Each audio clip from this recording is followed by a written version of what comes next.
Today is Tuesday, October 5th, 2021. Roland Martin Unfiltered, live on the Black Star Network, coming to you from Los Angeles. On today's show, Black Voters Matter. They take the voting rights protest to the home of President Joe Biden. We'll show you the video and where they are arrested. Some are still in jail waiting to get processed. Also, on today's show, we'll be dealing with Sage Steele. She makes some quite interesting comments about President Barack Obama not knowing his black daddy, but also identifying as black. Also, what the hell is she saying about women who wear certain clothes? Guess what? She's apologized. ESPN has suspended her for a week. We will unpack that on today's show. Also, they raised millions to buy Baldwin Hills Crenshaw Plaza, only to lose the bid to a lower offer. We'll talk with the executive director of the Downtown Crenshaw Rising to explain why they think they were rejected in favor of a non-black and non-local developer. Also, the family of Henrietta Lacks, they have filed a lawsuit against a biotech company for using her cells for research without her permission. And one of the defendants, accused of killing a black man while jogging, does not want the judge to allow any evidence to show that he may be a racist. Of course, story out of Georgia. Plus, a father's fear led him to create something that could bring peace to all parents. The ANJEL Tech app can track and record your child when they are in trouble. We'll talk with the founder of that app in our Tech Talk segment. Folks, it is time to bring the funk on Roland Martin Unfiltered on the Black Star Network from L.A. Let's go. He's got it. Whatever the miss, he's on it. Whatever it is, he's got the scoop, the fact, the find. And when it breaks, he's right on time and it's rolling. Best believe he's knowing. Putting it down from sports to news to politics. With entertainment just for kicks, he's rolling. It's on go, roll, y'all. It's Roland Martin, yeah. Rolling with Roland now. He's funk, he's fresh, he's real, the best, you know he's Roland Martin now.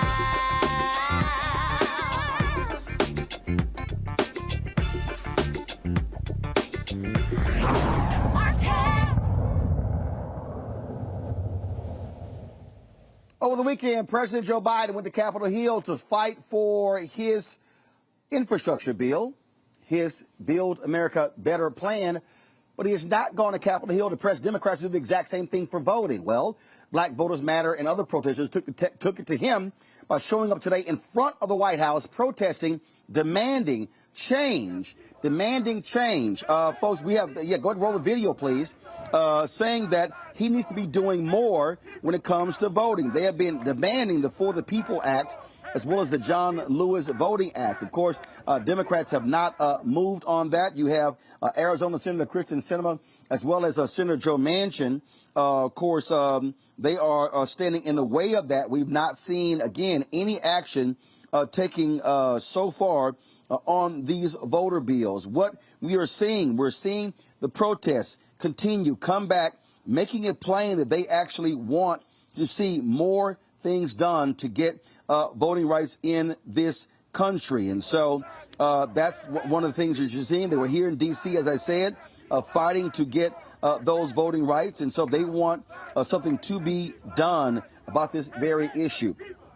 This is critically important when we look at, of course, the voter suppression efforts being put in place by Republicans all over the state. Now, what are we dealing with now?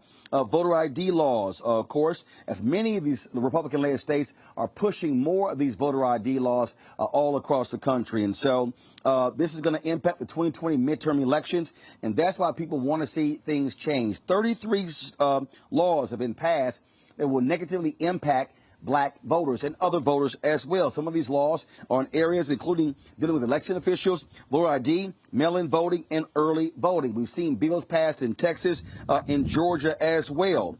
Here's an example, folks.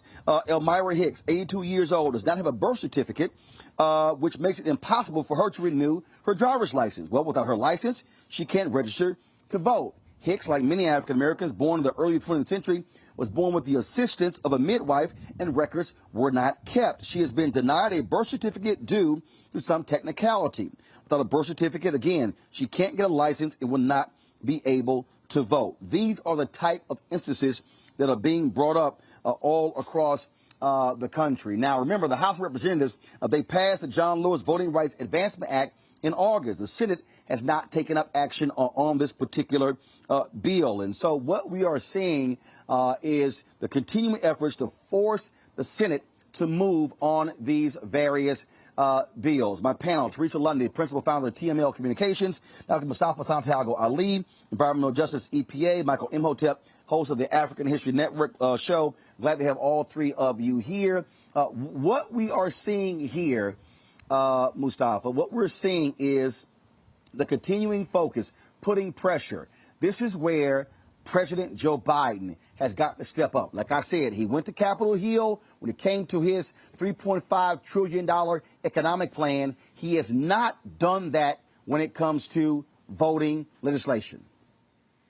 It's all about priorities. You know, the president, like you said, he cares about what's happening in relationship to the infrastructure bill, so he's leaning in. He has to lean in on this as well. It all begins and ends with the vote. I'm never sure why these folks are not as active on ensuring that everyone has the opportunity to fully participate in the civic process. On the Republican side of the ledger, they are very focused. They understand that by actually getting small percentages of folks not being able to vote, that it will tip it into their favor. They understand how to utilize power. They understand how to get engaged and actually win on the issues that they care about. President Biden and the Democrats have got to get serious in the Senate and make sure that they are passing these critical pieces of legislation that give everyday folks the opportunity to actually be a part of this democracy. And if they're not willing to do it, then how can you continue to ask black and brown folks to show up, to stand,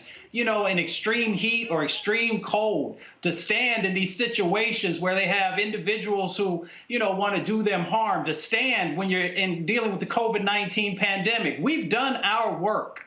We've shown up. So they have the responsibility now to make sure they're pushing the Senate, whether it is Manchin or Sinema, to do the right thing. You know, Teresa, again, it's about pressure. It's about President Joe Biden using his power, leaning on these senators. And what black voters, they want to see a Biden that's engaged on this. Look, he said a variety of things when he was running for president, what he was going to make happen. Black folks are saying, fine, make it happen.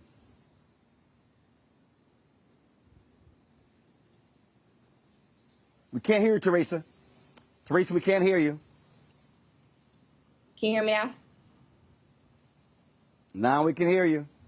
Perfect. Sorry about that. Anytime you have 19 states that pass 33 new laws that make it harder to vote, it always is a very interesting process when it comes to the African-American voice and what it actually means in the voting process. So states, you know, have been putting up stricter laws. But I also think this is also an attention to the Commonwealth. So when we look at Republican-led Senates and Republican-led Houses and some of the votes that are happening, it's happening because, again, they are trying to ensure that people in black and brown communities are not really receiving the funds that are necessary, some of the social services that are needed. They're making sure that their voices are being heard. And that's where we have these issues. That's why we always see black and brown communities always taking the fight right straight to the ones who are making the decisions. So that's either in the Senate or in Congress or at President Biden's feet. But again, what Mustafa said, it's about priorities. And I think the Biden administration really needs to really maintain the promises that were made in the beginning that really secured his vote. Look, it's real simple here, Michael. You hear the activists saying this. Latasha Brown has said it. Cliff Albright has said it.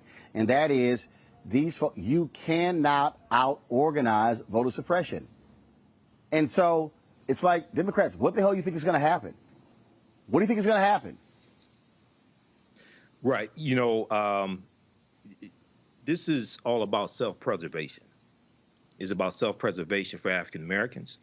It's about self-preservation for Democrats in the House of Representatives in the 2022 midterm election. It's about self-preservation also for Democrats in the Senate that are up for re-election as well. You have 19 states that have passed 33 new voter restriction bills. States that have been states where it's already hard to vote are passing more voter restriction bills. And then you also had 25 states that passed 62 bills to make it easier to vote. So states where it's easy to vote are making it easier to vote. Biden was here in Michigan today. He was in Howell, Michigan today, pushing his infrastructure bill, which is needed. But you also need to go on a tour. You also need to go to certain states. I think he should go to Arizona, and I think he should go to West Virginia and do a speech there about voting rights. But we have to I can't stress this enough. If voting rights just remains a black issue, we're going to lose in the Senate. Okay, it has to be expanded because this impacts more than just black people. When you have these voter restriction bills, you have 38 million disabled Americans who are registered to vote. Okay, when you talk about restricting mail-in ballots, you're talking about hurting them. We just saw the women's reproductive activists, about 200,000 of them, assembling this past weekend. When you talk about restricting voting rights, okay, you're talking about hurting white women, you're talking about hurting college students, okay? So this, I love John Lewis. I understand 65, I understand the Voting Rights Act, but this is bigger than just a black issue. And lastly, Roland, notice how silent corporations have gone. Because, see, corporations were putting out memos and things like this just a few months ago on voting rights. They've gone completely silent. Okay, so also pressure has to be put back on corporations as well to speak up and put pressure on politicians also, like Manchin and Sinema, who they help finance. Well, again, I mean, that absolutely has to happen. That's why Black Voters Matter. They're doing what they're doing, and so we certainly support what they're doing. And again, pressure is being brought to bear, and so more folks need to do so. Other organizations, but we also, like I keep saying, we need many of these white activists, these white progressives, stepping out here as well, saying that this is a particular priority. Folks got to go to a break. We come back. We'll talk about the drama unfolding at ESPN, where anchor Steele, very used to making comments about black folks. Well, guess what? She's in more hot water. She's now suspended for a week. We'll explain next on Roland Martin Unfiltered, broadcasting live on the Black Star Network from Los Angeles. Back in a moment.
Betty is saving big holiday shopping at Amazon. So now, she's free to become Bear Hug Betty. Settle in, kids. You'll be there a while. Ooh, where you going? It's time to be smart. Roland Martin's doing this every day. Oh, no punches! Thank you, Roland Martin, for always giving voice to the issues. Look for Roland Martin in the whirlwind, to quote Marcus Garvey again. The video looks phenomenal, so I'm really excited to see it on my big screen. Support this man, Black Media. He makes sure that our stories are told. See, there's a difference between Black Star Network and Black-owned media and something like CNN. I got to defer to the brilliance of Dr. Carr and to the brilliance of the Black Star Network. I am rolling with Roland all the way. Honored to be on a show that you own. A black man owns the show. Folks, Black Star Network is here. I'm real revolutionary right now. Roland was amazing on there. Stay black. I love y'all. I can't commend you enough about this platform that you've created for us to be able to share who we are, what we're doing in the world, and the impact that we're having. Let's be smart. Bring your eyeballs home. You can't be black-owned media and be scared. You dig?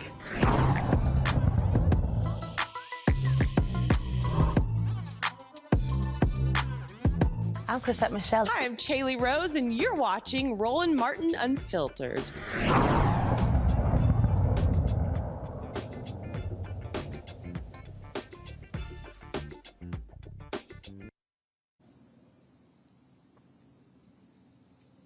All right, folks, welcome back to Roland Martin Unfiltered. We are broadcasting live from Los Angeles here on the Black Star Network. All right, Sage Steele, anchor at ESPN.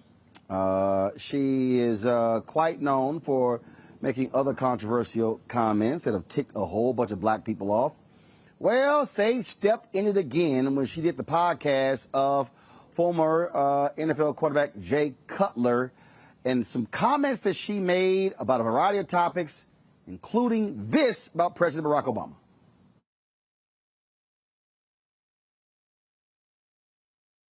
When you fill out your census, I'm like, well, I don't know when the last time I filled out my census was, but if they make you choose a race, she's like, what are you going to put? I go, well, both. She's like, well, you can't.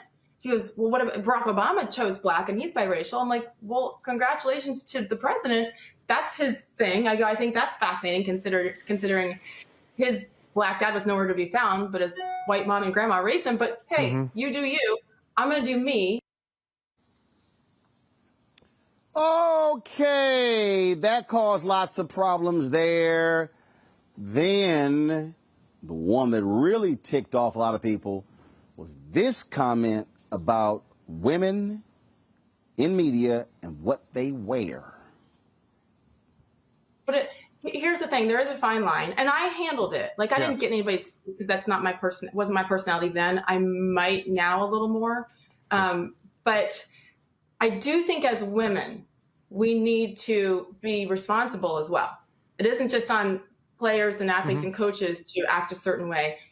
I mean, I've had talks with young women who like would come in and they'd intern with me, with our channel, or just other women who reach out to me now. And I've said to a couple of them, they're like, well, would you look at my tape? Would you do this? And I've said, listen, I would love to, but the way that you present yourself is not something I want to be associated with. Yeah. So when you dress like that, I'm not saying you deserve the gross comments, but you know what you're doing when you're putting that outfit on too. Yeah. Like women are smart. So don't play coy and put it all on the guys when and again, I'm not saying anybody deserves anything. Yes. But we need to be responsible as women too, because we know what we're doing when we put certain things on and then return a certain text. Or you expect somebody's not going to see you if you go to dinner with this guy?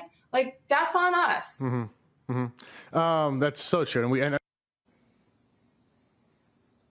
All right, so a lot of this started because Sage Steele was not happy that she was forced to take the COVID vaccine if she wanted to keep her job at ESPN. Disney, like many companies, are requiring their employees to be vaccinated. This is what she had to say about vaccines.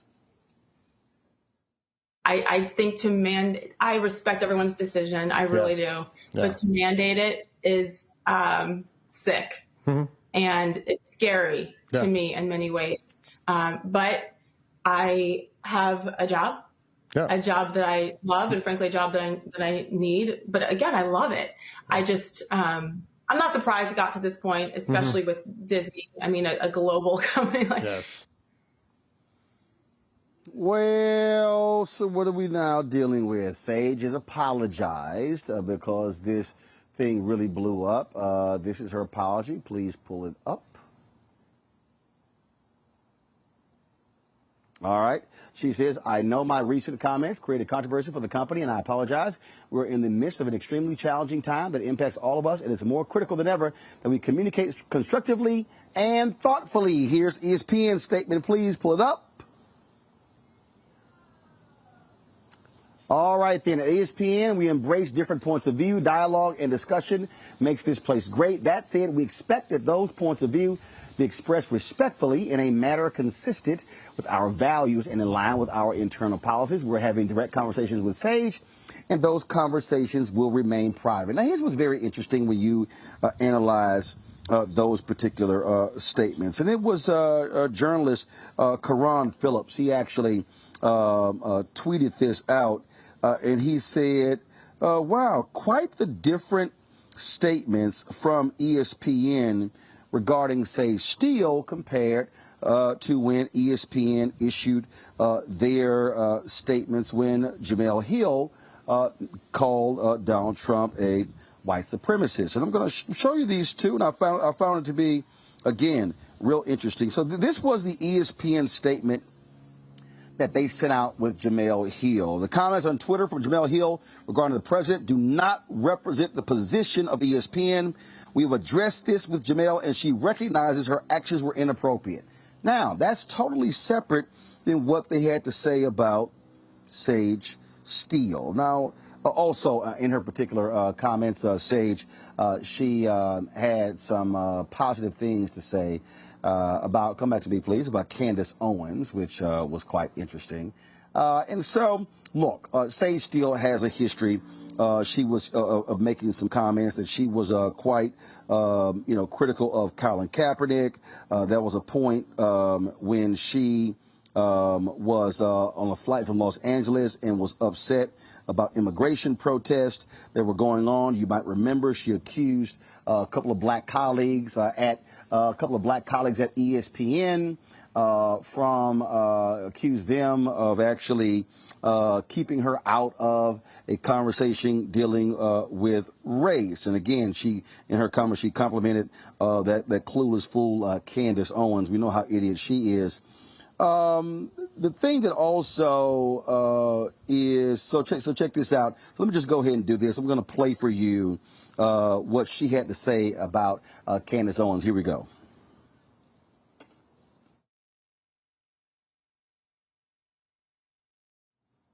It's what? Wait, what? Where'd you read that? I forget where I read it, but it made me laugh.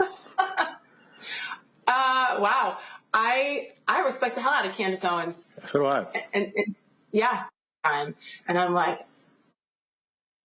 First of all, you guys, the audio wasn't right, so I'm going to play that comment again. So I want you to hear it in full. Okay, so here we go. And I'm like, I get it. Like, yeah, we all have. You're the Candace Owens of ESPN. It's what. Wait, what? Where'd you read that? I forget where I read it, but it made me laugh. Wow. I respect the hell out of Candace Owens. So do I. And yeah, and I'm like, I get it. Like, yeah, we all have. You're the Candace Owens. Allow me to unpack this, okay? First and foremost, Sage Steele has made comments in the past because she's biracial. And what she's done is, her deal is, why do you have to, leave out one parent and identify with another? Okay, I get it. But here's the thing that trips me off. The thing that's crazy here is that how dare you question how President Obama chooses to identify himself? Okay? How? What I don't understand is if that man chooses to self-identify, that's his business. Now, what's so idiotic about Sage's comments is that she was upset about having to choose a race. Well, if you go back to the first U.S. Census, you've had to identify a race since 1790. Since 1790. Okay? That to me is crazy. It's crazy. Okay? 1790. 1790, identify with race. But see, what's the problem here is for her to assert that, well, he grew up with a white mother and he didn't know his black dad, but he's identifying as black.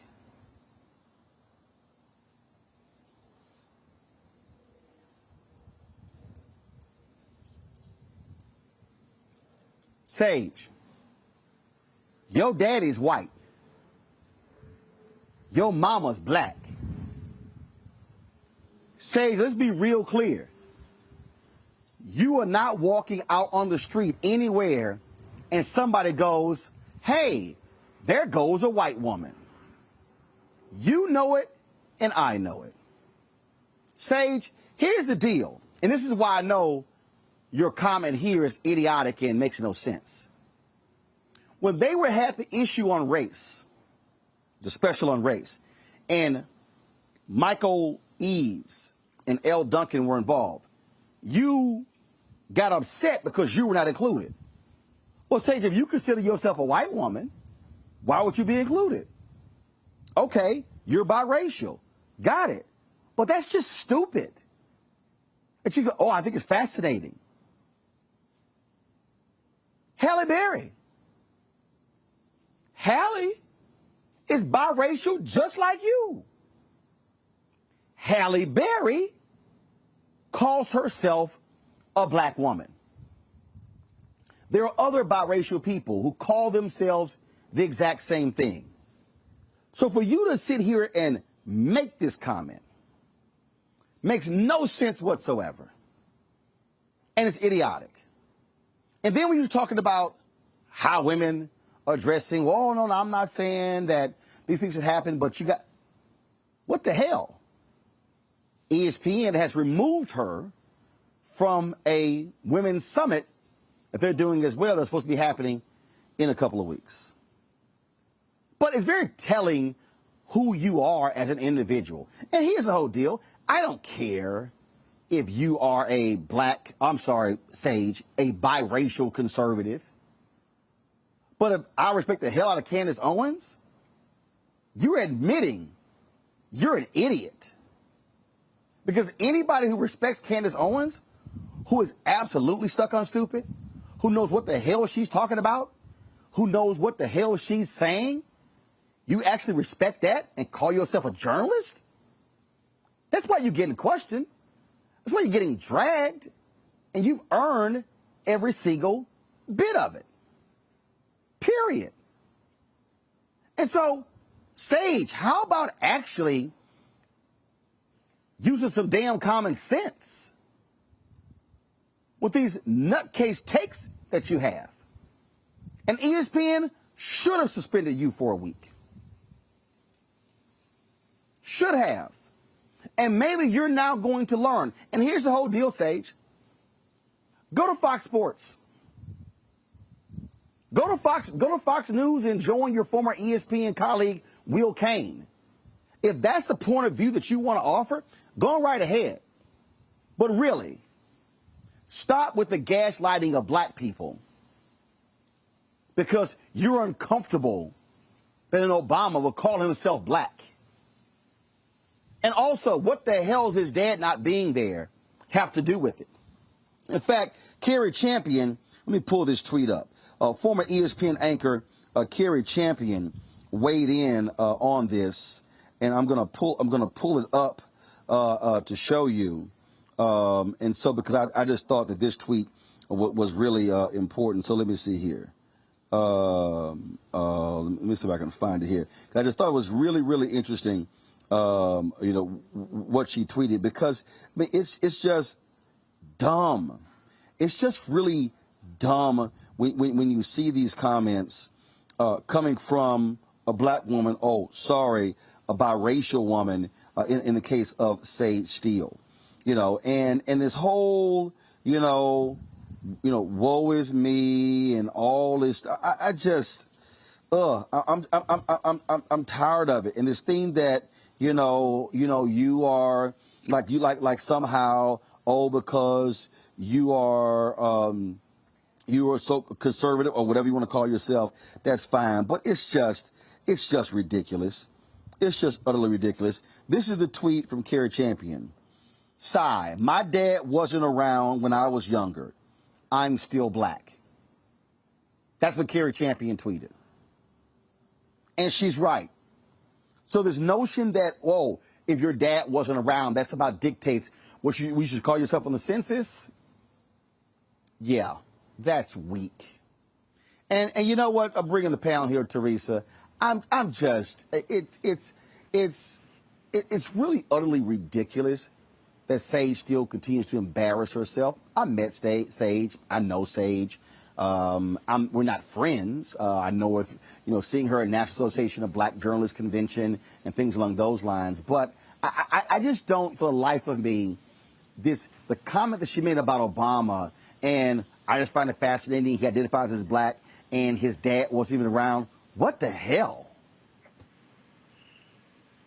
Yeah, that's the right question to ask, but especially for somebody who's in the journalism industry. I've watched Sage myself, and I've read her tweets. I've listened to her commentary. I've seen her at black conventions, and I've seen her at those black conventions identify as black and not biracial. So I feel like she is personally suffering something that I think and I have a lot of friends who are biracial person goes through, but I think she's just channeling it in a different way. There's certain individuals who I guess, who may be of the right persuasion who accepts her a little bit more. Now, it's okay to be Republican and conservative, but when it comes to, I think probably what took me back was how she embraced new individuals that come to her on the way that they dress. And again, as a black woman myself, 100%, if I didn't have a suit on, or if I didn't have the right dress on, it was at the right length, and I was bringing all this talent, or maybe my suitcase was locked in a storage room and I didn't have the key and I had to get to that meeting, is she saying that she will not even take the time to even talk to me? And again, that could be a missed opportunity. So as I listen to her, I almost feel just saddened because again, this is another, black white woman that is suffering something so deep that I feel like there has to be more to it. I mean, I've been one to say I'm not a fan of Candace Owens, but I also understand why people take to her, and part of that is she's spewing off some nonsense, and she's getting paid handsomely. And so those who are willing to sell their soul for 2 minutes of spotlight, and they give you a show and they give you branding, those are the people that, unfortunately we have those who want to be in the mix and just don't know how to get in. So they model it and they feel like this is where they need to go. So fortunately, we just could pray for our sister. And look, apparently her dad is black, mom white. Okay, fine. Either way, it doesn't matter. But it's still nonsensical. And again, if you're biracial, Mustafa, that's fine. If you want to identify as white and black, I got no problem with that. I'm perfectly fine with that. But what's stupid to me, what's absolutely idiotic to me, is this somehow notion that a person doesn't get to decide that. They do. And his dad not being anywhere there has nothing to do with any of this. Well, when you have folks like Sage saying the stuff that she does, it's almost like a headline in the National Enquirer. People say these types of things because they want attention. And not only do they want attention, but they also, as Teresa said, are trying to set themselves up for their next gig. My problem is more on the substance of the things that she's talking about. So when you say that you never filled out the census, then that tells me that you're not also concerned about, the resources that are tied to that can help our communities to be able to move forward. So that's about substance. When you say that, you're against mandates for vaccines, then you don't unpack that, because we understand that our communities disproportionately are dying from that. So if you don't see yourself connected to the African American community, it plays out in the decisions that you are making in your personal life. And then, of course, also, when she made that comment about the young sister coming to her that Teresa just talked about, that also says something. When you're not willing to invest the time with a younger person to help them to get together the things that may be necessary for them to navigate, the corporate world or the sports world, then that also says something about you and your commitment to those individuals or to folks who come from a similar set of backgrounds that you may be, that you came from. So you gotta look at the substance of what the sister is saying and then begin to unpack whatever trauma or hurt that she might be dealing with based upon, how she came up and the decisions that she's currently made. I'm concerned with the message that she's sending about the substance of things that actually impact our communities. She want to be on Fox News, that's all good. But don't put our people continually in the crosshairs by the decisions that you're making when you know what the facts are. She's a bright young lady. So she knows all these things that are happening inside of our communities, and she should be much more careful with the things that she's spouting. Michael, look, I don't care what her personal issues are. I don't care what drama she's going through. Bottom line is this here. When you make these type of comments where you're questioning someone else, hey, it's foul, it's wrong, and when you're in a responsible position, you need to do better. Yeah, Roland, yeah, that's true. They need to do better. But, first of all, I pay very little attention to Sage Steele. I read the article that the Griot has about these comments and the blow up. But, to quote our great South African freedom fighter, Bantu Stephen Biko, the most potent weapon in the hands of the oppressor is the mind of the oppressed. The most potent weapon in the hands of the oppressor is the mind of the oppressed. And she's a perfect example of that. So we just go through and just look at some of these idiotic comments she made. She talked about President Barack Obama identifying as black on the census, and then she said she doesn't remember the last time she filled out a census form. Hopefully it was 2020, because that's when the last census was. Hopefully it was 2020 last time she filled it out.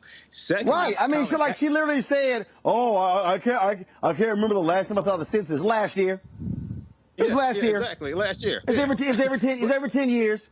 It was last year. Right. But Colin Kaepernick was raised by two white adoptive parents. Okay, he identifies as black. Okay, basically. Okay, so No. Hold on. He was He was raised by two adoptive white parents. White parents, yes. Colin saying I'm black. Yes, exactly.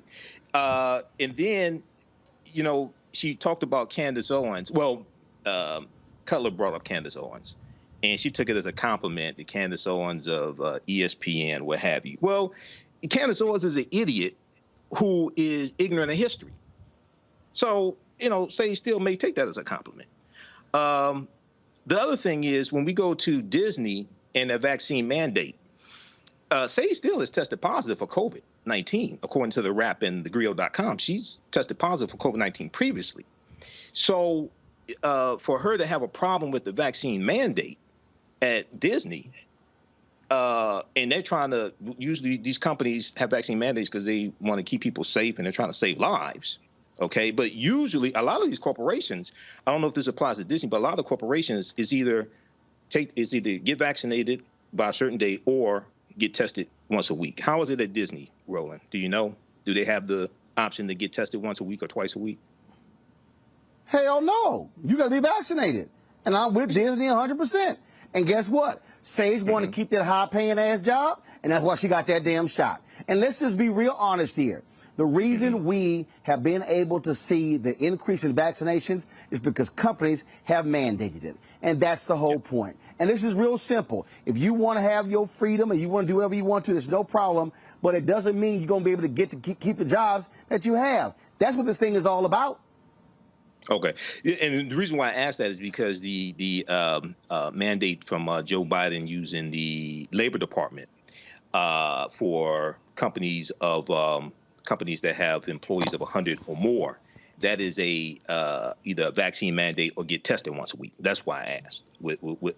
But first of all, but again, a company can make their own rules. They don't have to follow that particular plan there. And so, just like all the major airlines have now announced that United Airlines, 97% of all of their employees have the vaccine because it was mandated. Now JetBlue, Southwest Airlines, and the others are following suit as well. And so that's what we're seeing. But look, I'm glad to see ESPN suspended her because it was idiotic and it should teach her a lesson. But it just made no sense whatsoever. The Obama comment and the comments about women and what they dress. Got to go to a break. We come back. We're going to talk about an issue here in Crenshaw. The purchase of a mall, black company.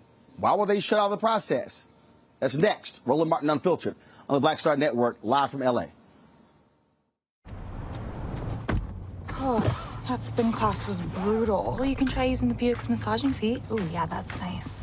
Can I use Apple CarPlay to put some music on? Sure, it's wireless. Pick something we all like. Okay, hold on. What's your Buick's Wi-Fi password? Buick Envision 2021. Oh, you should pick something stronger. That's really predictable. That's a really tight spot. Don't worry. I used to hate parallel parking. Me too. Hey. Really outdid yourself. Yes, we did. The all-new Buick Envision, an SUV built around you.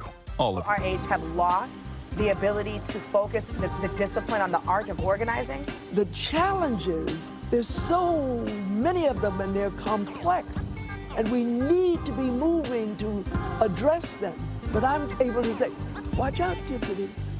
I know this road. That is so freaking dope.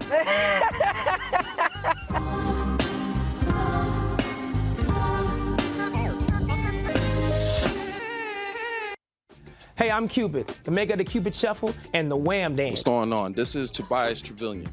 And if you're ready, you are listening to and you are watching Roland Martin Unfiltered.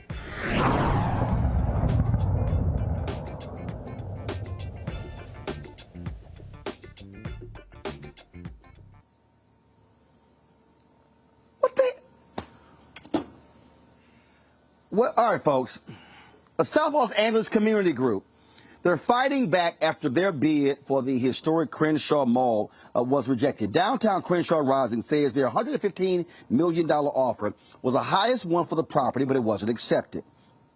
Let's talk about it. Joining me now from L.A. is the executive director for Downtown Crenshaw Rising, Damian Goodman. Damian, glad to have you on Roland Martin Unfiltered. So you say you had the highest bid. How do you know that? Has it been confirmed that y'all had the highest bid and it was turned down? Yes, Roland. I mean, and let's back up a little bit because I think people say we're a development group. We're much more than that. We're the community. Over 300 community organizations and a membership of over 2,400 people came together when we found out that our Crenshaw Mall, the most significant asset in Black Los Angeles, which sits at the heart of Crenshaw and King Boulevard in Leimert Park community, that it was to be sold to outside developers that were closely connected to Donald Trump. And so using our history of organizing, along with bringing together some of the best experts in community-centered development and people-centered planning, we put together a bid to bring the mall under community control. We didn't want to see it falling into the hands of outside exploiters who were going to exacerbate the gentrification crisis that is rampaging our community like so many other Black urban communities across America. And so part of that process involved bringing together the many philanthropists and the many social impact investors throughout the country who, too, recognize this challenge of gentrification, where all the development coming in seeks to undo and literally lead to a cultural erasure of the Black people that are there. And we raised over $60 million, $25 million in social impact investors, over $35 million in philanthropy, and submitted a $115 million bid, which was higher than the bid the Deutsche Bank, that famous bank of criminals throughout the globe, accepted from Heritage Development Group that was backed by a person who's on Putin's list, a man by the name of Len Blavatnik. So that's what we sit right now. First of all, how much was their bid? How much was their bid? It's been reported that they paid $112 million. Okay, so $112 million. Was a reason given as to why their bid was chosen and not yours? Well, I mean, at its core, Roland, and I want to emphasize this point because there was a tweet that went viral that talked about our struggle, and the comments were filled with fellow Black people who've been engaged in real estate activities or business loans who have similarly been told that their money wasn't green. That even though they submitted the highest offer, even though their qualifications were superior, that they weren't qualified. And so Deutsche Bank, again, that infamous bank that is known as the lender to Donald Trump and has all kind of nefarious activities that they've been caught red-handed with across the world, they said, well, you're not qualified. He was more qualified. This man's been bankrupt personally and has had his companies go bankrupt before. Comparatively, we brought in to assist the community in its engagement, the two architecture firms that are responsible for the most iconic Black structures built in the 21st century. The Smithsonian Museum, National Museum of African American History and Culture, and Equal Justice Initiatives, a museum or a memorial for peace and justice down there in Montgomery. Collectively, along with some of the biggest developers on the planet, those that did the World Trade Center after 9/11. We submitted them a fully financed offer, a plan that was developed for the community that sought to bring in affordable housing, not housing we couldn't afford, sought to bring space for the incubation of entrepreneurship businesses that were owned locally, space for worker-owned cooperatives, green space. We presented the whole plan, and we had the money, we had the community, and we had the plan, and they said that we were not qualified to do the project. And were they saying that because you did not have mall development experience, management experience? What was their rationale? We brought in the second largest real estate operation on the planet to be our consultants. I want to be clear about that, because there's a difference between where Black people tie themselves to projects where they're just the Black front and the decisions are being made by other people who are outside the community. No, the development company that we brought in, literally, who redid the World Trade Center after 9/11, along with multiple other projects throughout the world in so many respects, was partnered with the second largest real estate operation on the planet that is operating malls today successfully all throughout Los Angeles, the country, and globe. This was not a question of qualifications, Roland, and again, we got to hit that over and over again. This was a racist process by a corrupt bank that was acting, and this is the kicker, man, they were acting at the bequest of public pension funds. The investors who invested and purchased the mall, who were to sell it, contracted. They were public pension funds, right? These entities that are filled with worker money from Black and brown people in this community and throughout other communities across the country. They contracted with DWS, which engaged in this corrupt and racist process. Right now, civil rights organizations, along with ourselves, we're looking at engaging in litigation that lifts up that 1866 Civil Rights Act, the same act that was invoked by Byron Allen when he was denied his opportunity to engage in the acquisition of radio and other multimedia companies. We're looking into that right now, and I think we'll have an announcement quickly. This was old-fashioned racism. This is old-fashioned denial of the opportunity for Black people to own, live, build, and thrive in the community that we occupy. Questions for our panel. I'll start with Mustafa. Well, brother, thank you for the work that you're doing. I've spent almost 30 years on place-based work, so I've seen time and time again how difficult it is for Black and brown-led projects to actually make it to fruition.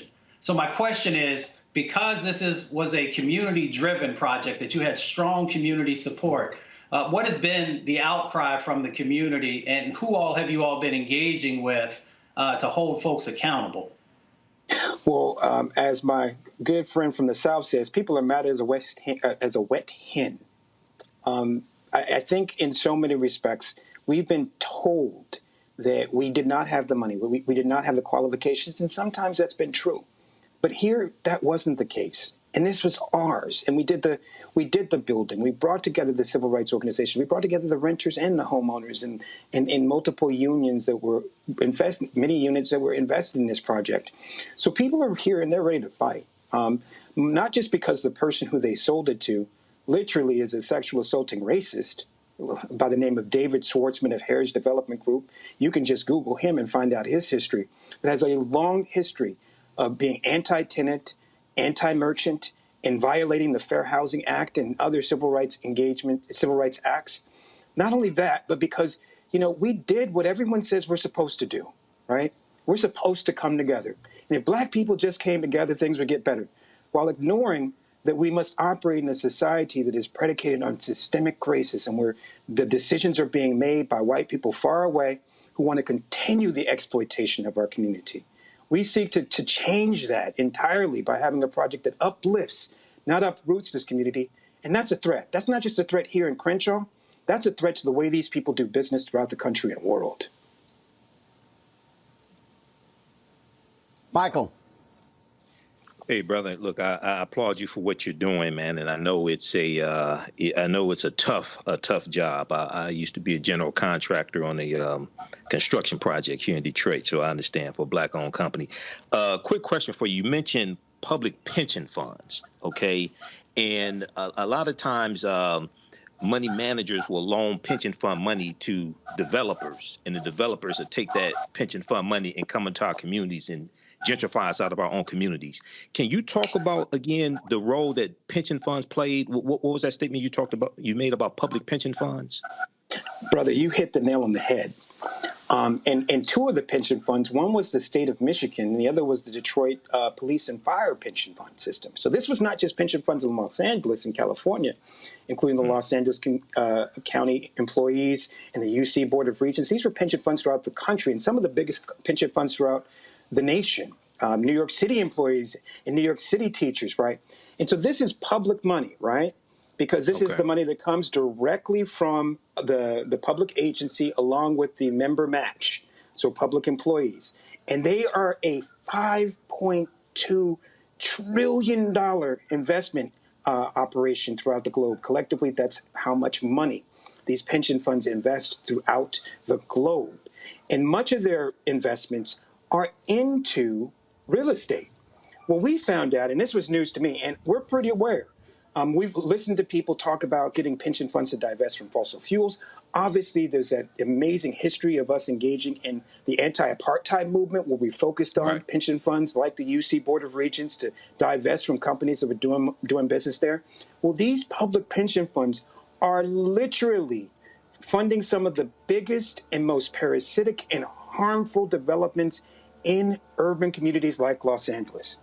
And so they control the decision along with Deutsche Bank DWS, to decide where the mall that sits in the black community went to.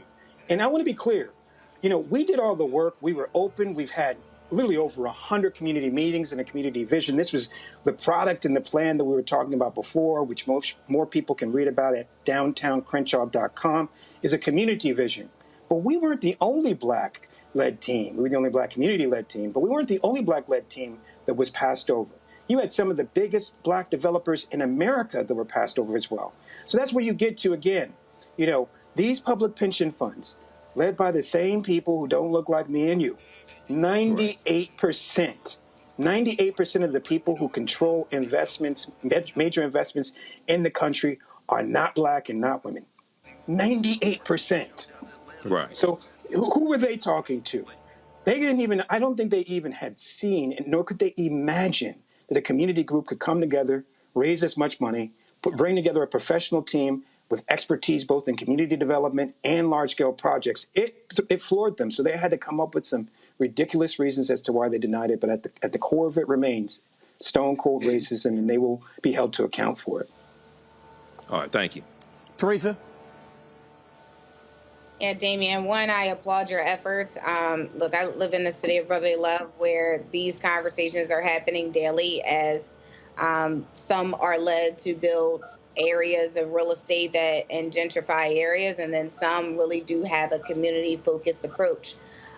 So I think for me, my question to you, and one, I just learned a lot, and I'm sitting here looking at your website about literally the plan. This is probably the best bill out of downtowncrenshaw.com of the message, the plan, the vision, and sign the petition. So my question to you is, how do you and what do you need from your other partners outside of signing the petition? Like I said before, I'm in Philadelphia, but I'm sure there's some advocates here that would love to help you or share their stories. Are you guys contacting elected officials? So what needs to be done so nationwide this can also, again, I think it's happening in every city. We just don't know, right? But I think this is a foolproof plan that is like, look, this is what one guy is doing, the midst of 300 organizations is doing, and we need to take note and we need to support. So what can people do? I appreciate that question, sister. And we have always said that this was more than about a mall. This was about a movement. This was about both saying to this Crenshaw community undergoing the threat of gentrifications like so many others, that community ownership is an imperative, and that we have several impediments that need to be knocked down along the way. And so we got to come together. We've got to come together locally. We've got to come together nationally. We even have to come together internationally in saying that we have a right to be in our spaces, saying that there is a role for elected officials to use their voices, and some did and some didn't. and that there is a role for elected officials to bring these entities like these public pension funds and these foreign banks like Deutsche Bank, who are doing business in our community in a racially discriminatory manner, to be called to account. So we're absolutely going to sue them. We're going to absolutely continue to organize. We're absolutely going to continue to build off and build that greater movement of over 300 community groups that are working with us, that are members, like literally members. I mean, that's the other key piece of it.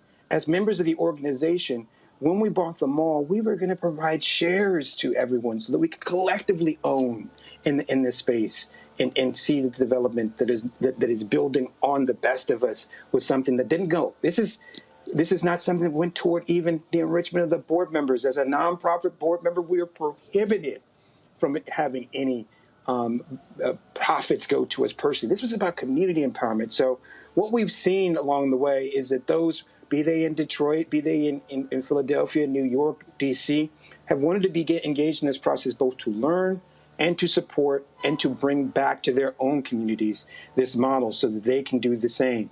And that's where we are firmly focused on doing, continuing to build that out, continuing to tell this story.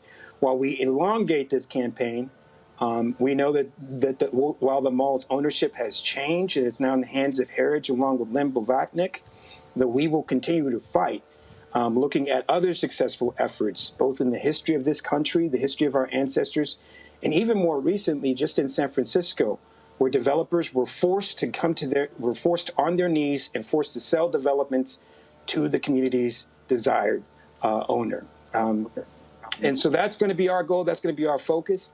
And we have the winds of our ancestors, and we ride on the wings of our ancestors and the winds of change behind us. Thank you. Damian Gutman, Executive Director of Downtown Crenshaw Rising. We really appreciate you joining us on the show. Appreciate you, Roland. All right, thanks a lot. All right, folks, let's talk about black-owned media. Yesterday on the Today Show, Carlos Watson, who is the founder of Ozzy Media, announced that despite what they announced on Friday, they're not going to be shutting the media company down. He sat down with Craig Melvin on Today's Show and talked about what took place last week with the company, said that he should have done more media interviews and did not like what was being reported about the company, and that he said that they're going to be like Lazarus and come back from the dead. Well, yesterday he taped an interview with The Breakfast Club, which aired today. And in that particular interview, 15-minute interview, he talked about a variety of things, answered their questions. During the interview, Charlemagne also revealed that he was an investor in Ozzy as well, apparently invested about $10,000. Well, during the interview, Carlos a couple of times called out me and Soledad O'Brien because we were critical of Ozzy and posts we made. But then at the end of the interview, he brought me up again. Listen to this. Like, look through it. I'd be happy for people to do it. And I'd be happy for people to compare it apples to apples. Are you going to talk to some of these people that's really criticizing you, like the Roland Martins? Would you sit down with Roland? Would love to. Okay. Love to. Roland, we're going to make that happen. And, you know, I was disappointed in Roland, if I'm honest. Okay. I was disappointed in him, but you know what? Maybe I was wrong, and so I'm happy to learn and grow. What disappointed you the most? I thought that I thought it was a little bit of a crabs in the bucket sort of thing. I thought that immediately he saw us in trouble, and he just, more than anyone, he was the one retweeting and posting, and it was almost assassination-like. And given his experience at CNN and what happened to him, I thought he'd be the last person being involved in that kind of thing. And so, you know, it is what it is, and I've got to learn from that, and I've got to get better. But if you ever see me doing that, let me know if you see me doing that. I hope you will never see me doing that. I hope even if we have differences, you and I will have the conversation. I won't be out there trying to assassinate people in public along with the mob. Mm-hmm. Absolutely. All right. Yeah. Well, it's Carlos Watson. It's the Breakfast Club. Good morning. All right. So let me speak to that. Carlos, it's very clear that you don't follow me. It's abundantly clear that you don't follow me on social media, because if you did, you would realize that I often talk about media stories. I've been in media for since I was 14 years old. This was not something that I fell into. I didn't go to school majoring in something else and then fell into media later like you did. I chose this when I was 14 years old. I'll be 53 years old on November 14th. So this has been my life for 39 years. And if anybody who follows me, they know I often post stories, retweet stories, comment on stories that deal with the media. When Joe Concha, who is a media and political columnist for The Hill, who's also with Fox News. Oh, check the timeline. You'll see the comments that I've made directly to him. The other thing is this here, Carlos. You saw what I had to say because I tagged you. See, I ain't no punk. I'm not going to comment about Ozzy and comment about you and not tag you. Uncle Roro don't subtweet. I'm real clear about being open and honest. Folks criticized me when I cracked on Sha'Carri Richardson for coming in ninth. Why'd you have to tag her? Because that's what I do. I don't subtweet.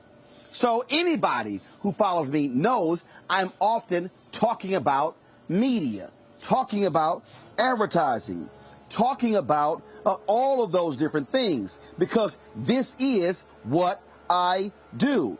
This is what I talk about.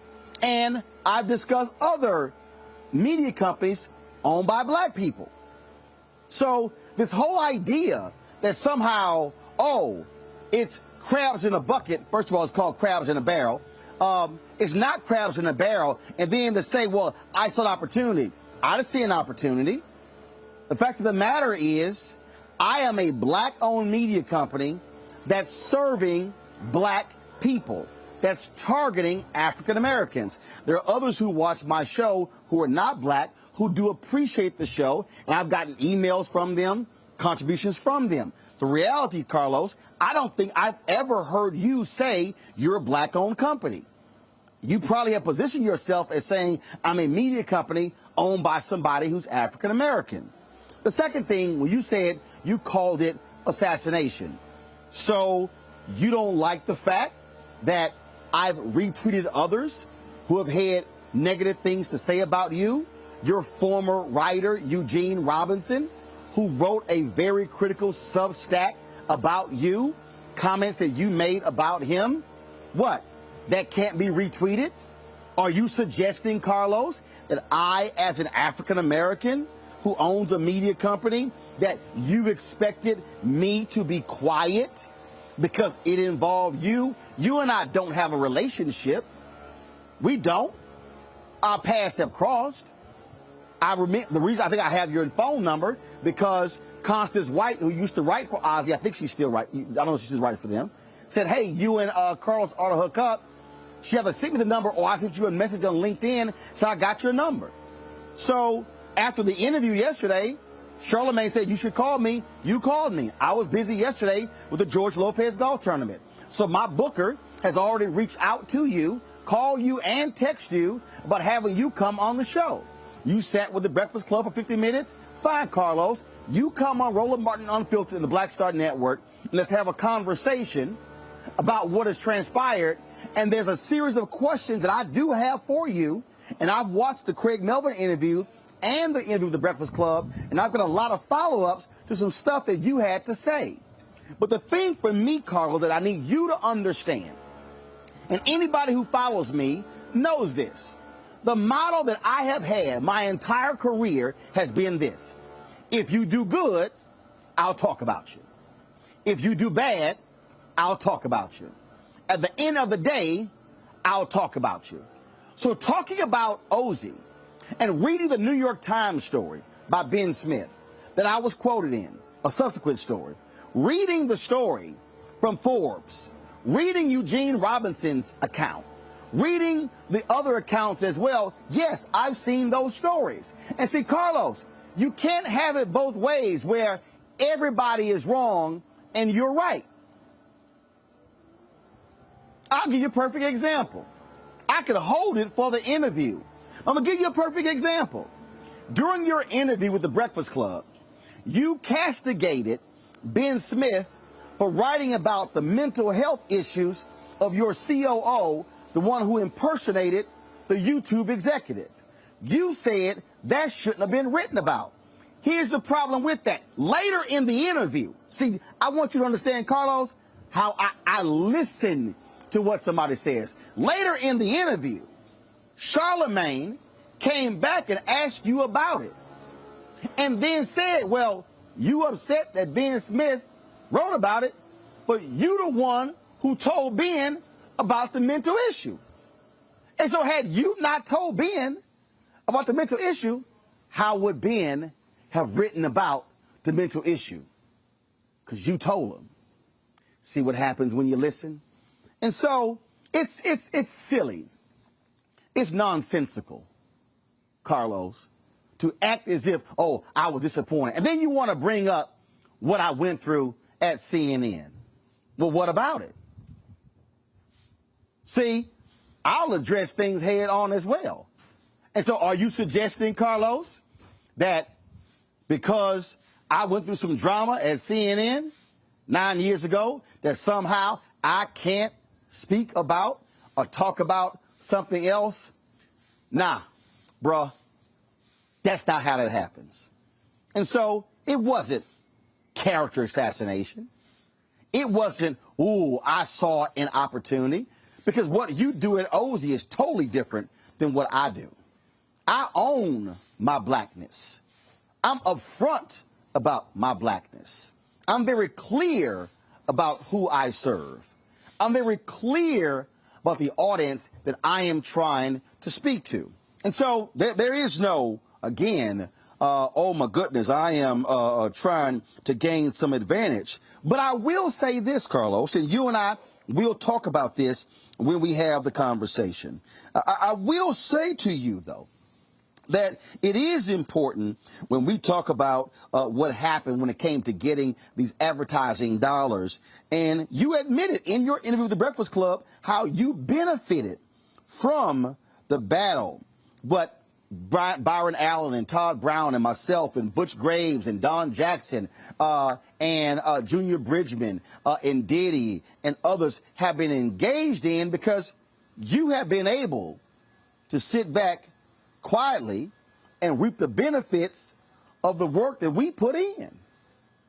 And so we'll see what happens right now. We'll see what happens with the future of Ozzy. I've seen a story in the New York Times where one of your investors is suing you right now for $2 million for failing to disclose what happened with Goldman Sachs and YouTube. We see that another story said the advertisers are staying clear of you. You know what? That's all your business. But what I am going to say, Carlos, I am more than willing to talk with you. I am in L.A. through Sunday. I know you were there in Silicon Valley. You were in New York, today's show, and doing the Breakfast Club. So I'm doing various one-on-one interviews for a new show on the Black Star Network called Roland with Roland. And so I have open slots, Carlos, tomorrow on Wednesday. I've got slots open on Thursday. All day Friday is open. Saturday is open. If you find yourself in L.A., come on by. I'll text you the address, and we can have a conversation right here. If you can't come, we'll have a conversation on the show. See, you said to Charlemagne, well, Charlemagne, if you see me doing something like this here, you will call me first. That means that you want to have an offline conversation. Well, he's one of the investors in your company. You have a relationship. I don't have a relationship with you. So you and I having a conversation offline. Why? You had one with Craig Melvin on the Today Show. You had one with Charlemagne, DJ Envy, and Angela Yee on the Breakfast Club. So we have a conversation. It's going to be a public conversation. And it should be. Because, again, I am a journalist. And what I was raised on, it was about truth, integrity, character, honesty. It was about being upfront and clear, owning mistakes, not accepting BS. But do not mistake, Carlos, that any criticism that I have is personal, it's a vendetta, that it's assassination, or anything along those lines. It's called truth. And truth is what reigns supreme. Truth is what matters. Not fudging, not being astray, not getting too out there, which you admitted in the interview that y'all did with some of your marketing things, how you, and I'll pull the comment up, how you sort of, strayed, or, you know, you were too aggressive, whatever, with some claims made. Where I come from, we call that lying. But we'll go over all of that in the conversation that we have. But don't ever, Carlos, get it twisted. Don't ever assume that anything I do is trying to assassinate somebody. It's called speaking truth. All day, every day, 24/7, 365, 366 in a leap year. I'll be back on the Black Star Network in a moment.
Maureen is saving big holiday shopping at Amazon, so now she's free to become Maureen the Merrier. Food is her love language, and she really loves her grandson. Like, really loves. It's time to be smart. When we control our institutions, we win. This is the most important news show on television of any racial background. Y'all put $2, $3, $4, $5, $10, $15, $20, $30 on this and keep this going. What you've done, Roland, since this crisis came out in full bloom. Anybody watching this, tell your friends. Go back and look at the last 2 weeks, especially of Roland Martin Unfiltered. I mean, hell, go back and look at the last 2 days. You've had sitting United States senators today, Klobuchar and Harris. Whatever you have that you can bring to Roland Martin Unfiltered to support it, please do, because this information may literally save your life. Watch Roland Martin Unfiltered daily at 6 p.m. Eastern on YouTube, Facebook, or Periscope, or go to RolandMartinUnfiltered.com. Support the Roland Martin Unfiltered Daily Digital Show by going to RolandMartinUnfiltered.com. Our goal is to get 20,000 of our fans contributing $50 each for the whole year. You can make this possible. RolandMartinUnfiltered.com. Hey everybody, it's your man Fred Hammond. Hi, my name is Brescia Webb, and you're watching Roland Martin Unfiltered. And, well, I like a nice filter usually, but we can be unfiltered.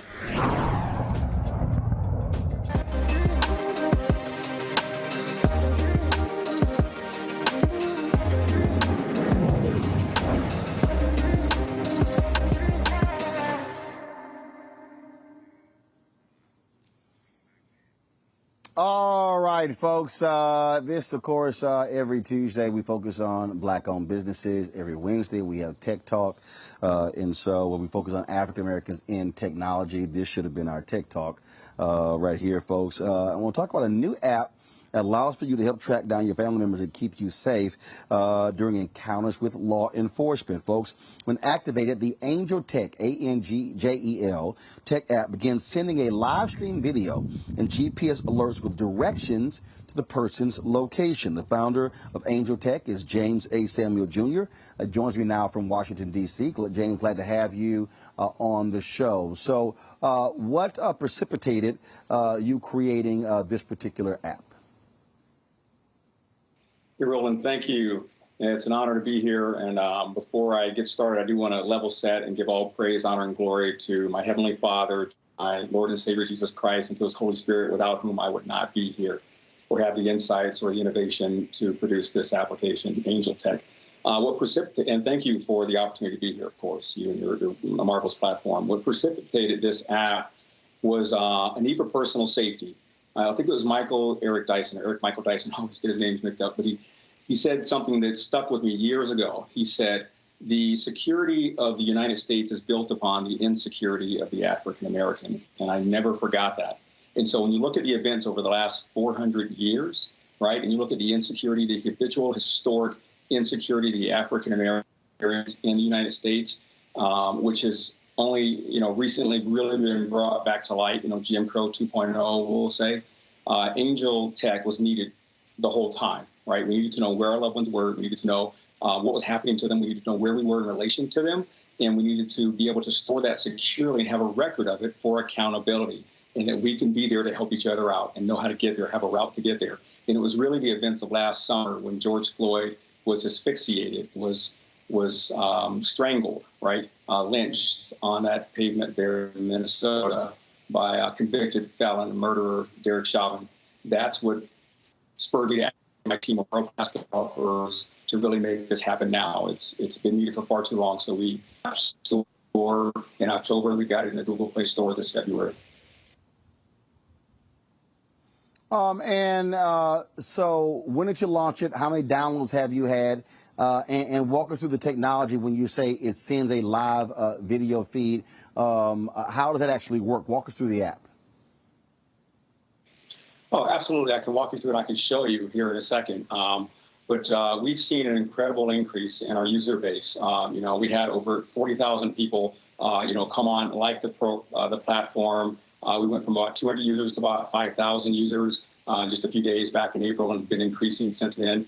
So we're just now in this phase of we're really marketing, and we appreciate the opportunity to let your audience know about this.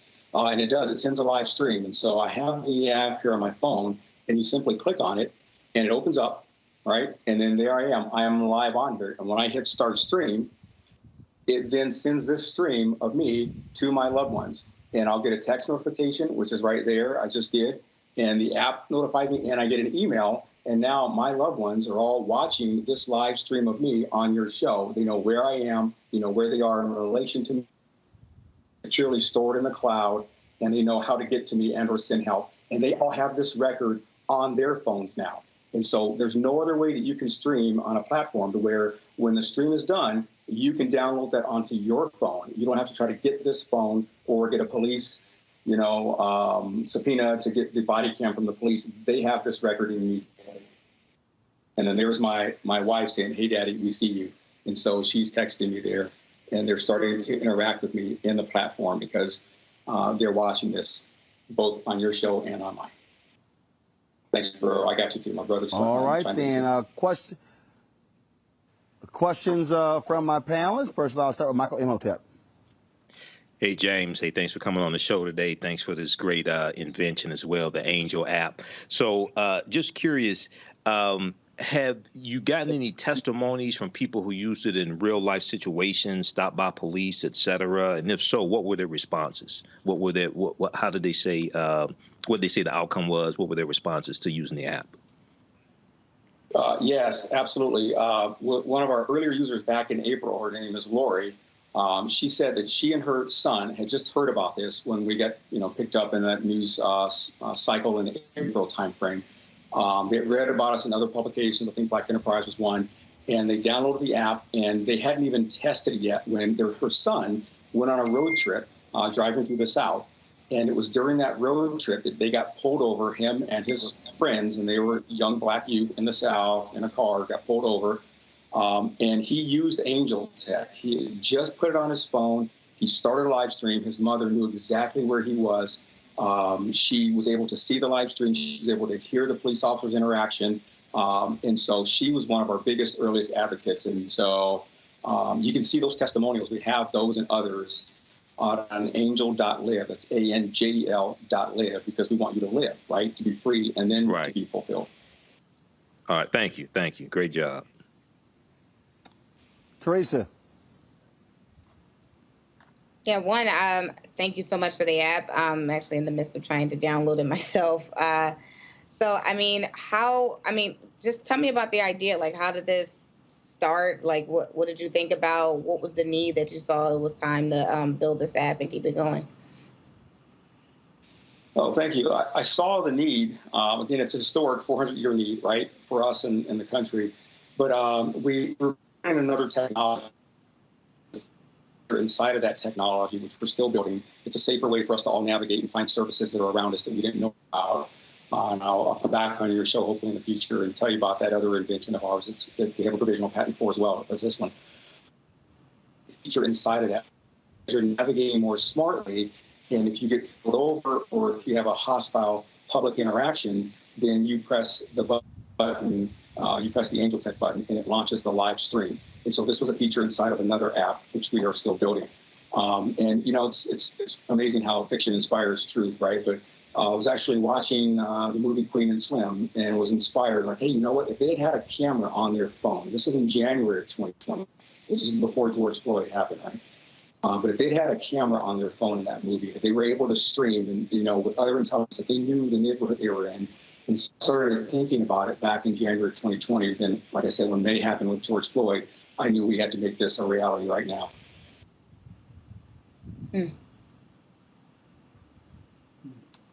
Mustafa.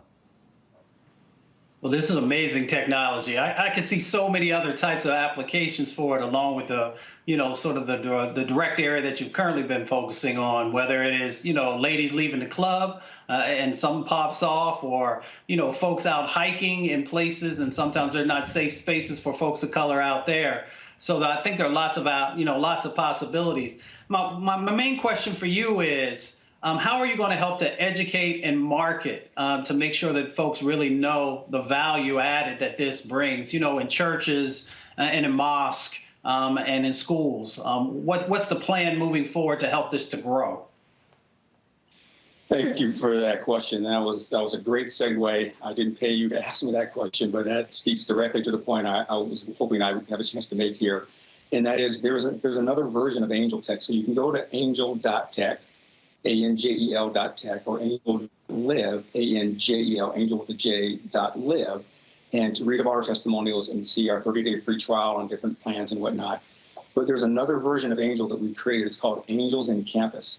And we've created and we are marketing it currently to HBCUs, historically black colleges and universities, because it does everything that you've seen me do in the ANJEL Tech app that we've talked about, but it also allows that Department of Public Safety at that college or university to get the same live stream when the person pushes the DPS button in the Angels in Campus app. And we're working with a few very prominent HBCUs now in getting that into their security fabric for their campus. And we see HBCUs, we see the power and we see the prestige and we see the promise of historically black colleges and universities to our community and to the world, right? You know, at VP Harris, right?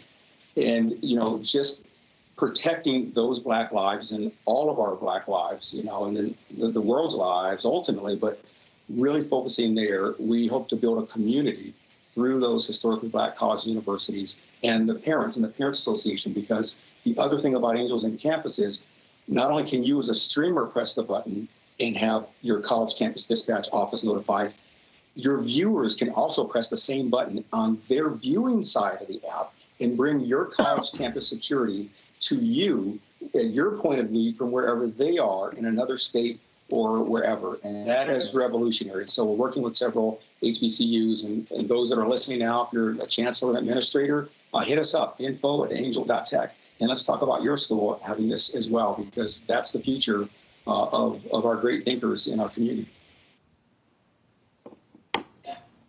All right, then, folks. It's called ANJEL Tech, ANJEL Tech. James A. Samuel Jr. is the founder. Download the app.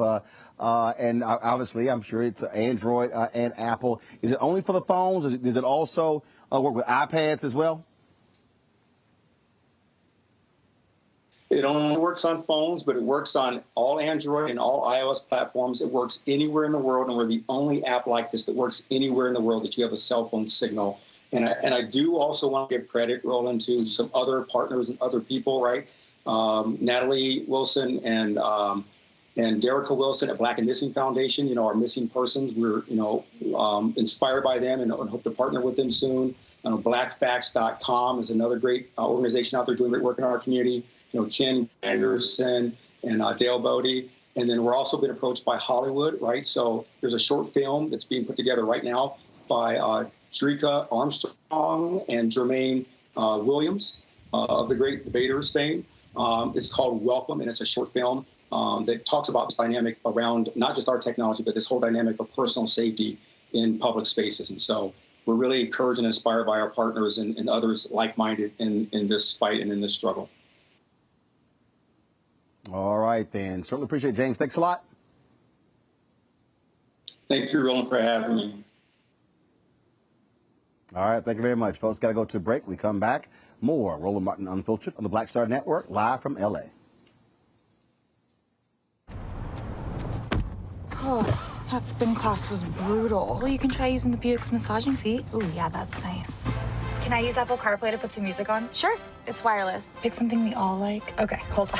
What's your Buick's Wi-Fi password? Buick Envision 2021. Oh, you should pick something stronger. That's really predictable. That's a really tight spot. Don't worry. I used to hate parallel parking. Me too. Hey.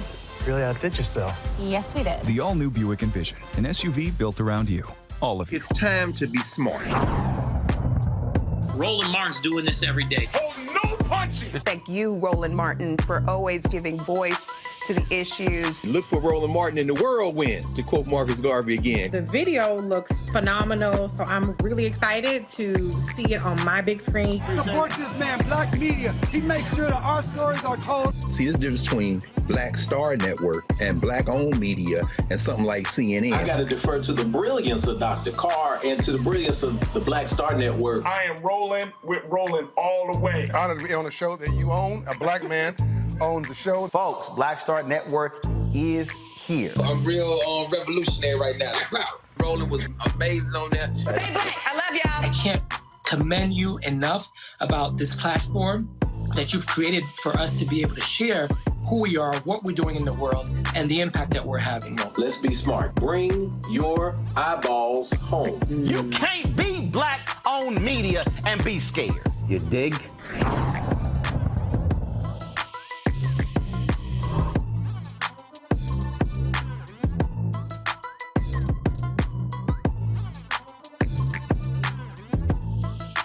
Hello, everyone. I'm Godfrey, and you're watching Roland Martin Unfiltered. And while he's doing Unfiltered, I'm practicing the wobble.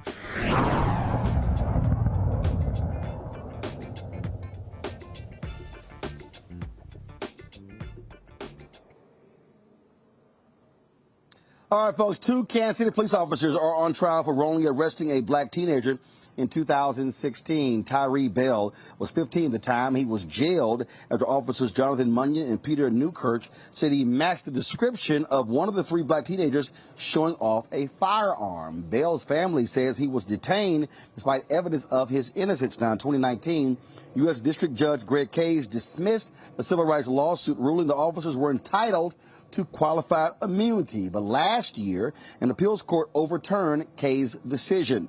Police Chief Rick Smith and the Kansas City Board of Police Commissioners are also listed as defendants in this particular case. Let's go to Texas. Well, the Texas Board of Pardons and Paroles recommends a posthumous pardon to George Floyd for 2004 drug arrest. He was arrested by a now indicted ex-Houston police officer whose case history is under scrutiny following a deadly drug raid. It was a unanimous recommendation from the 7-member board and now goes to Texas Governor Greg Abbott, who is going to make the final decision. Of course, George Floyd killed last year in Minneapolis that sparked protests all around the country and the globe as well. All right, folks, going to a break. We come back, our black and missing case. We'll give you the latest on that and discuss some more news on Roland Martin Unfiltered on the Black Star Network, live from Los Angeles.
Betty is saving big holiday shopping at Amazon. So now, she's free to become Bear Hug Betty. Settle in, kids. You'll be there a while. Ooh, where you going? Hi, I'm Kim Burrell. Hi, I'm Carl Payne. Hey, everybody, this is Sherry Shepherd. You're watching Roland Martin Unfiltered.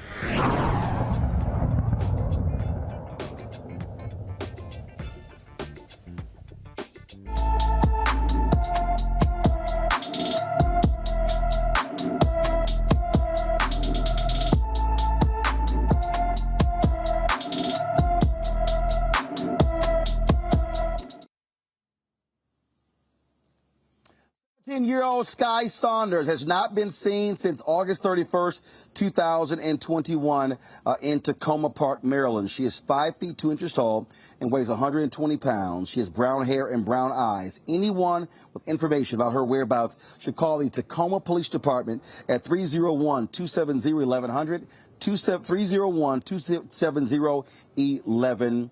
100. All right, folks, the estate of Henrietta Lacks is suing a biotech company, claiming it's been selling her cervical cells without her knowledge or the estate's knowledge or consent.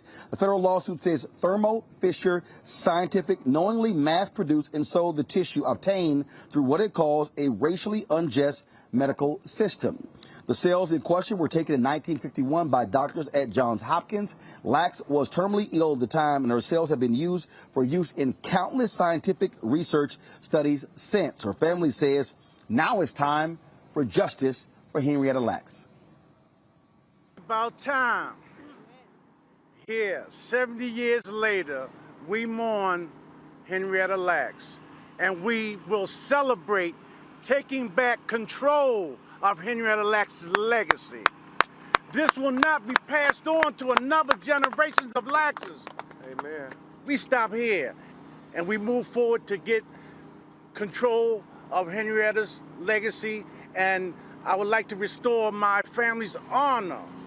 Throughout the years of watching my family go through what they went through, my dad being ignored in courthouses, my grandmother defamed by she had to sign her name with the X.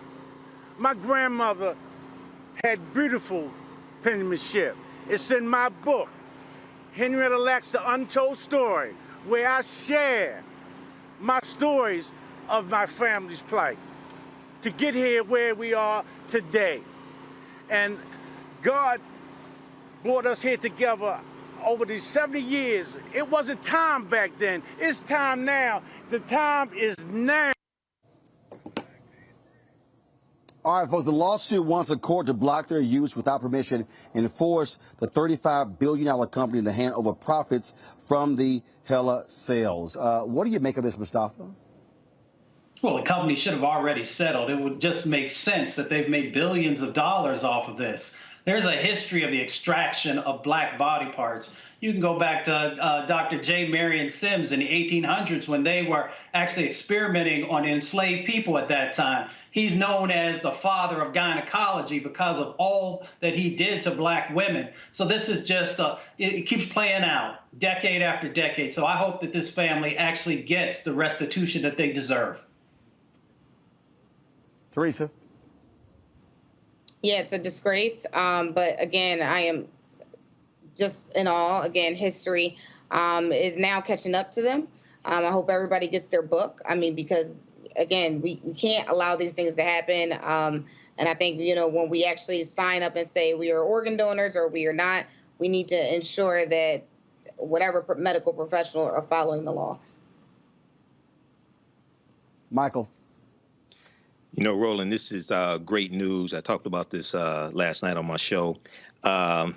You know, yesterday was the 70th anniversary of the passing of Henrietta Lacks also. Not only was her cells used in polio vaccine and gene mapping and in vitro fertilization, but also Attorney Benjamin Crump said yesterday in an interview that it was also her cells were also used in the COVID-19 vaccine. And he said her cells have been used since basically 1951, but the statute of limitations has ran out on a lot of other uses. But because of COVID-19, that's something new. And this is something that they're really pushing in the lawsuit. So it's a brilliant strategy. Thermo Fisher Scientific on their website, they said their annual revenue is $35 billion a year. So hopefully they get everything that they deserve in this lawsuit. It's long overdue. Oh, all right then, folks. Take a real short, quick break. When we come back, we'll talk about a brother who won a $137 million settlement against Tesla, Elon Musk. Time to pay up. You're watching Roland Martin Unfiltered, broadcasted live from Los Angeles on the Black Star Network. Oh, that spin class was brutal. Well, you can try using the Buick's massaging seat. Ooh, yeah, that's nice. Can I use Apple CarPlay to put some music on? Sure, it's wireless. Pick something we all like. Okay, hold on. What's your Buick's Wi-Fi password? Buick Envision 2021. Oh, you should pick something stronger. That's really predictable. That's a really tight spot. Don't worry, I used to hate parallel parking. Me too. Hey. Really outdid yourself. Yes, we did. The all-new Buick Envision, an SUV built around you, all of you. Hi, everybody. This is Jonathan Nelson. Hi, this is Cheryl Lee Ralph, and you are watching Roland Martin Unfiltered.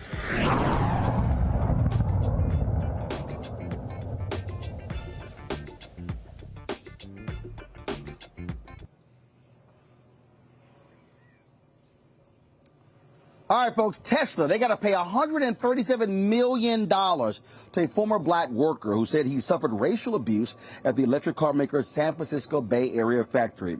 A San Francisco jury concluded the elevator operator Owen Diaz was subjected to racial harassment and a hostile work environment. He worked at the Fremont factory in 2015 and 2016. He said he faced daily harassment from co-workers, including the use of the N-word, and that swastikas and racist graffiti and drawings were displayed around the plant. That's a whole lot there. Man, $137 million, Michael. Bottom line is racism. Y'all want to keep playing games with it? Now you got to pay up. Yeah, Roland, now they have to pay up. But also, when you study this case, he made numerous complaints to, it appears, Human Resources. He made numerous complaints and they were ignored also. So, yeah, this is huge. And an HR executive from Tesla is trying to downplay the severity of it. But it's like, no, the jury disagreed with that. So $137 million judgment. So, yeah, they have to pay up on this one. As they say, Teresa, you going to learn today. Absolutely. You know what? This black elevator operator is another black man. He's an individual. He is not a piece of trash. He is an individual who works for $1 billion company, and he needs to be treated with respect. Because without him, some of those people wouldn't be in their office making some of those big decisions. So we need to respect our service. We need to service workers, and we need to respect those who respect us daily. So good for him. All right, Mustafa. Well, let's put it into perspective. Elon Musk is worth $200 billion as of yesterday, and it continues to go up. So this brother deserves every penny that he gets. And hopefully Tesla will get its act together to make sure that this type of behavior never happens again. So if you want to be a part of the new clean economy and tell the world that, you want to see change happen, change has to start within your organization. And leaders should also lead. Michael, Mustafa, Teresa, surely appreciate y'all joining us today. Folks, a little bit early, so let me explain to you. We are here in Los Angeles. I was here for the George Lopez golf tournament on yesterday. And so what we're doing is we're doing a series of one-on-one interviews for a new show. It's going to be the Black Star Network. We're calling it Rolling with Roland. So last time we were here in Los Angeles, we talked to actor Richard Lawson, Jeffrey Osborne, Mario Van Peebles, actor Glenn Turman, Jack A., Bill Duke, as well as comedian Michael Collier. I think I'm missing somebody we talked to. And so this week, of course, go to my iPad. Today, I've already talked to my man, actor Dondre Whitfield. Y'all saw him on The Cosby Show. You saw him on Queen Sugar. He's been in a whole lot of different movies and TV shows. And so in a moment, I'm going to be interviewing Janice Howard, who runs a $1 billion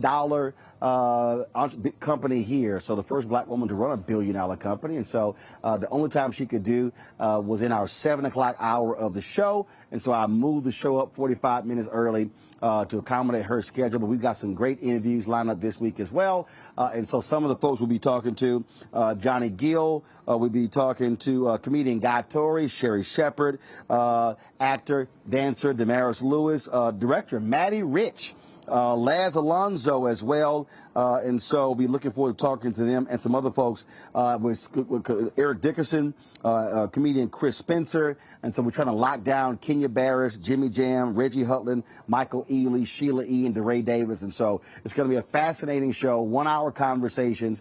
You're going to really enjoy that. And so that's what we're doing here. And so when we come out here, we still do the show. But again, what we try to do is we try to do as many of these as possible, putting these shows together, editing these shows. Again, for one of the new shows is going to be on the Black Star Network. So we cannot wait. If you have not downloaded the Black Star app, please do so. We have exceeded 15,000 downloads. We're trying to get to 20,000. Our goal by December 31st, folks, we want to have 50,000 downloads on the app. If we get there sooner, it will be absolutely great. To do so, go to all platforms: Apple, Android, Apple TV, Android TV, Roku, Samsung, Xbox, Amazon Fire, all of those platforms. And we also want you to support Roland Martin Unfiltered, Black Star Network. Your dollars goes to make it possible for us to be able to come out here, rent an Airbnb, set all of our cameras up, hire these African-American audio technicians and photographers to assist us with this. And so please, Cash App is $RM Unfiltered, PayPal.me/R Martin Unfiltered, Venmo.com/RM Unfiltered. And then, of course, Zelle is Roland@RolandSMartin.com, Roland@RolandMartinUnfiltered.com. All right, folks, that is it for us. I certainly appreciate y'all joining us today early. My apologies, but sometimes we got to do what we got to do. Tomorrow we're going to be at our regularly scheduled time at 6 p.m. to 8 p.m. Eastern. Thank you so very much, folks. We will see you tomorrow right here on Roland Martin Unfiltered on the Black Star Network. Holla!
Time to be smart.